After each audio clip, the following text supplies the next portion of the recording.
نحمده ونصلي على رسوله الكريم أما بعد فأعوذ بالله من الشيطان الرجيم بسم الله الرحمن الرحيم قال الله تعالى في القرآن المجيد والفرقان الحميد ونبلوكم بالشر والخير وإلينا ترجعون۔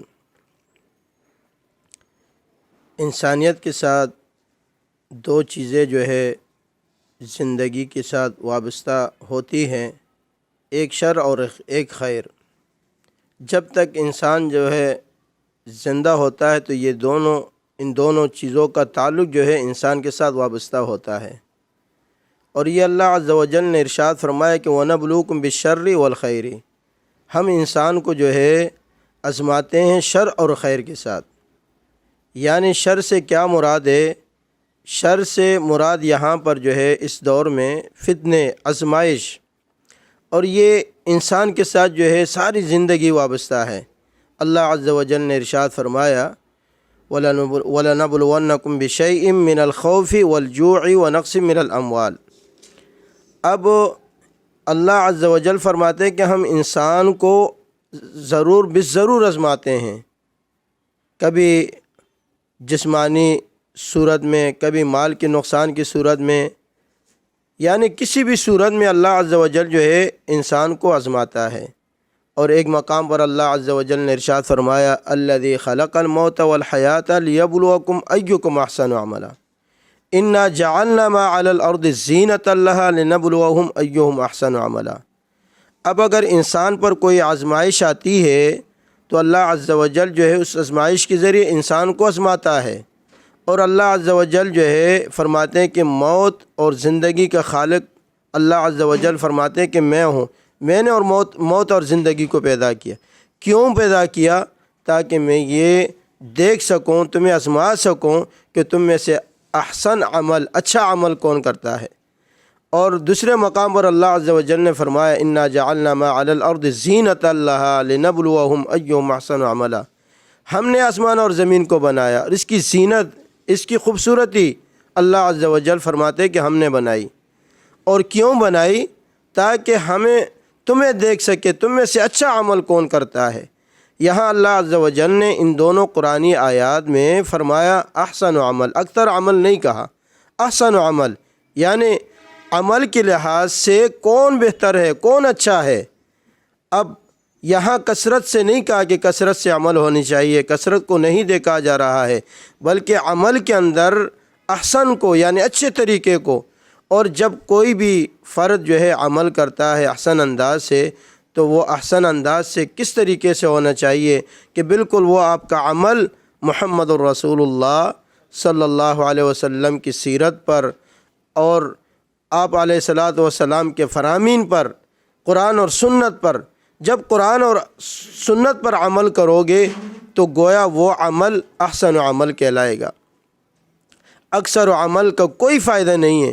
اگر ایک فرد جو ہے عمل کرتا ہے، کثرت سے عمل کرے گا، عمل کرتا گیا، لیکن اس نے وہ عمل سنت کے خلاف کیا، اس عمل کا کوئی فائدہ نہیں۔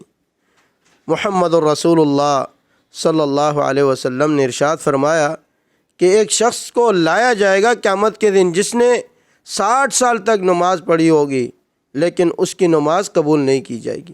کیوں قبول نہیں کی جائے گی؟ کہ وہ سنت کے مطابق وہ نماز نہیں ہوگی، اس کی نماز کے اندر ٹھہراؤ نہیں ہوگا، اس نماز کے اندر محبت نہیں ہوگی، الفت نہیں ہوگی، لذت نہیں ہوگی۔ جب تک ہم اگر نماز بھی پڑھتے ہیں، اگر ہماری نماز محمد الرسول اللہ صلی اللہ علیہ وسلم کے سیرت کے خلاف ہوگی، عمل کے خلاف ہوگی، تو وہ عمل ہمیں کوئی فائدہ نہیں پہنچائے گی۔ اللہ عز و جل نے قرآن مجید میں ارشاد فرمایا الذی ضل سعیہم فی الحیات الدنیا وہم یحسبون انہم یحسنون صنعا۔ بہت سے ایسے لوگ ہوں گے کہ جن کو ان کے اعمال نے گمراہ کر دیا ہوگا، عمل کرتے ہوں گے، وہ یہ سمجھتے ہوں گے کہ یہ عمل بہتر ہے، اچھا ہے، لیکن اس عمل کا کوئی فائدہ نہیں ہوگا، کیونکہ وہ عمل سنت کے خلاف ہوگا۔ ان کی جو کوشش ہوگی، کاوش ہوگی، جو نیکی کی وہ کوشش کرتے کہ ہم یہ نیکی کر رہے ہیں، بالکل یہ نیکی ہے، لیکن اس نیکی کا کوئی فائدہ نہیں ہوگا اگر وہ نیکی آپ علیہ الصلوۃ والسلام کے طرز پر نہ ہو، آقا علیہ الصلوۃ والسلام کے فرمان کے مطابق نہ ہو، آپ علیہ الصلوۃ والسلام کے طریقہ کار کے مطابق نہ ہو، تو اس عمل کا بھی کوئی فائدہ نہیں ہے۔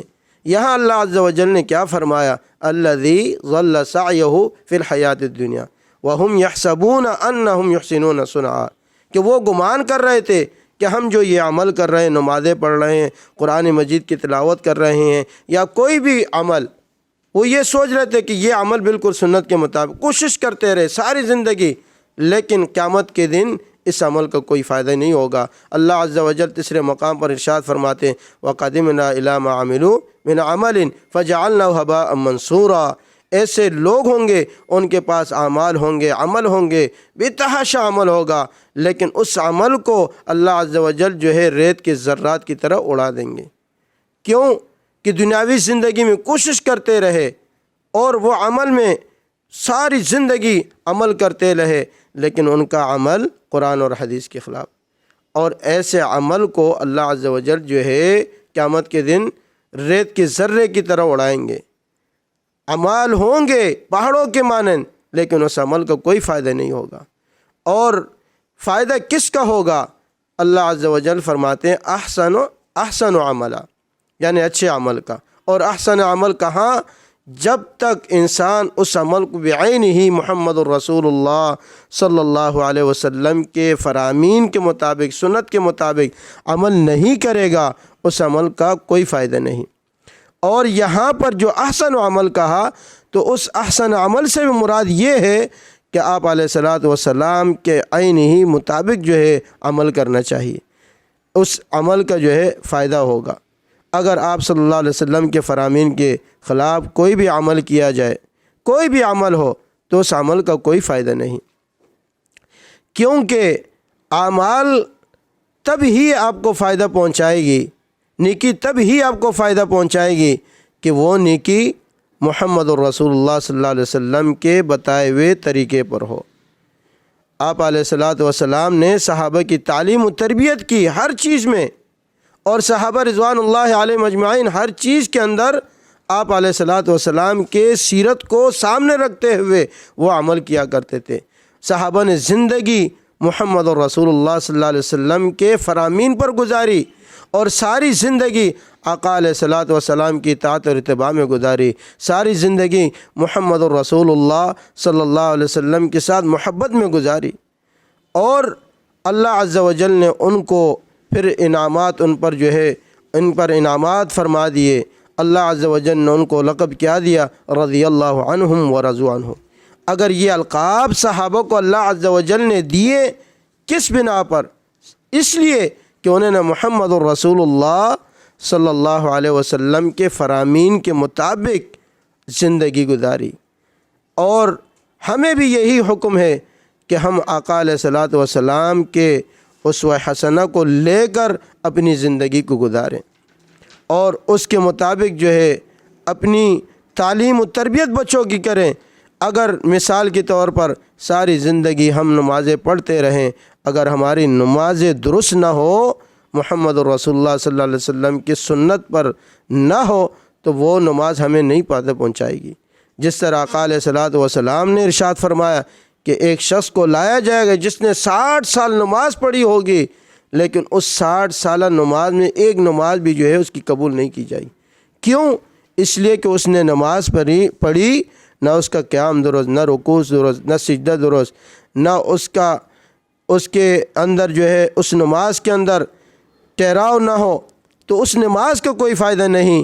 آج اگر ہم دیکھیں تو آج اگر نمازیں ہم پڑھتے ہیں تو نماز کے ساتھ ہماری جو ہے وہ ٹھہراؤ ہمارے نمازوں میں نہیں ہوتا، نہ ہمارا قیام درست، نہ رکوع درست، نہ سجدہ درست، نہ جو ہے آپ علیہ الصلوۃ والسلام کے مطابق کہ آقا علیہ الصلوۃ والسلام جب تکبیر تحریمہ کرنے کے بعد نماز پڑھتے تھے تو سینے پر ہاتھ باندھتے تھے، جب رکوع جاتے تھے رفع الیدین کرتے تھے، رکوع سے اٹھتے ہوئے رفع الیدین کرتے تھے۔ آقا علیہ الصلوۃ والسلام نے ساری زندگی اسی طرح نماز پڑھی، بے شمار احادیث ہے، لیکن اگر ہم آقا علیہ الصلوۃ والسلام کے مطابق اگر ہماری نماز درست نہیں ہوگی تو ہماری نماز جو ہے ہمیں کوئی فائدہ نہیں پہنچائے گی، بلکہ ہمارا جو عمل ہوگا احسن عمل نہیں ہوگا، بلکہ اکثر عمل ہونے کے باوجود جو ہے ہمیں وہ عمل ہمیں فائدہ نہیں پہنچائے گی۔ اللہ عز و جل سے یہ دعا ہے، اللہ رب العزت جو ہے ہمیں قرآن اور حدیث پر عمل کی توفیق دے، برے اعمال برے افعال سے بچنے کی توفیق دے۔